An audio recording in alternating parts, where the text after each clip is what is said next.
वाकई नवाज शरीफ साहब ने ये कहा कि मैं तस्लीम करता हूं कि जो 62-63 खत्म करने की पीपल्स पार्टी की पेशकश थी उसको ठुकरा कर बहुत बड़ी गलती की है। सो ये 62-63 पे आपने अंसार अब्बासी साहब का भी मौक़िफ़ सुन लिया, ये जरा रोशनी डाल दें कि तफसीलन के क्या सोच रही है दोनों जमातें। देखिए, पहली बात तो साथिया ये है कि हम बहुत दफा इस बात की वजाहत कर चुके हैं कि सरीहन हमारा वहाँ पे जाना उनकी खैरियत दरियाफ्त करना था।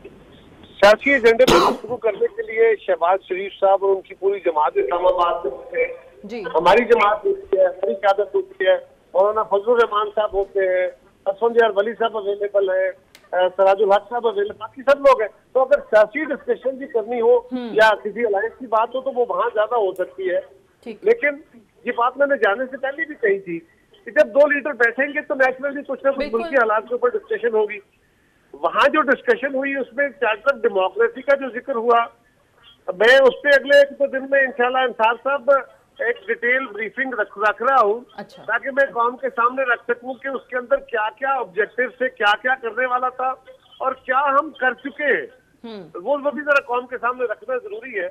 लेकिन वो जो बात हुई वो इस रंग में थी कि चार्टर ऑफ डेमोक्रेसी की बुनियादें तो वो बिल्कुल दुरुस्त है, उस पे ही खड़े होके, उन्हीं फुटस्टेप्स पे खड़े होके हमें आज के तनाजुर में चीजों को देखने की जरूरत है। आज क्या क्राइसिस है और उसके ऊपर लार्जर कंसेंसस फोकस का फोन करना चाहिए ताकि हम इन क्राइसिस से बाहर निकल सके। खाद्य पॉलिसी में हिंदुस्तान से ताल्लुकात का है, इकोनॉमी का है, मुल्क के अंदर ये जो फिजाएं जहाँ आइन को जो जिस तरह इस्तेमाल करने की कोशिश की जा रही है, कुछ लोगों का तहफ़्फ़ुज़ है कि ये फेडरेशन को खराब किया जा रहा है, तो ये बातें जनरली की जाएं, डिस्कशन हो, एक वे फॉर्मेट बने। ये हुआ। दूसरा जो है आर्टिकल 62, 63, देखिए कोई बंदा ये नहीं समझता कि कोई कुरानिक शिक अगर है तो उसको तब्दील किया जा, किसी की हैसियत है, ना कोई सोच सकता है ना कर सकता है। एक है वो जो मैन मेड लॉ है जिसको हमने इस्लामिक इंजंक्शन के मुताबिक लॉ बनाया, ये एक और क्लास है कि हमने उस वक्त के तकाजों के तहत इस्लामिक लॉ नहीं, इस्लामिक लॉ वो है जो कानून के तौर पे आइन के अंदर तहत कुरान में दर्ज है। फर्ज कर एक हद है, झूठ बोलने वाले पे कुरान की हद नहीं लगाता।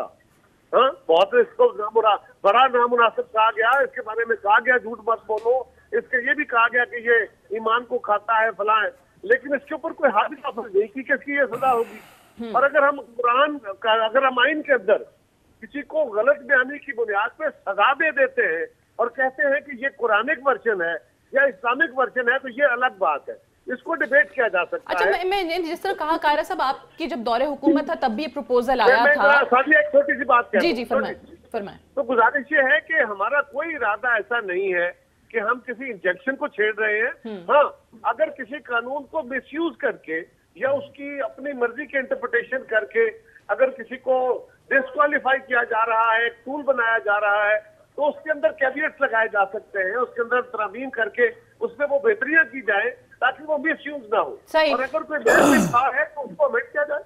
ठीक है, अमेंड किया जाए, नजरसानी करने पर एतराज नहीं होना चाहिए। बहुत सारे लोग आइन की डिफरेंट शिकों के हवाले से हर जमात से आप पूछ लें, उनको कुछ ना कुछ शिकों पर एतराजात होना शुरू हो जाएंगे।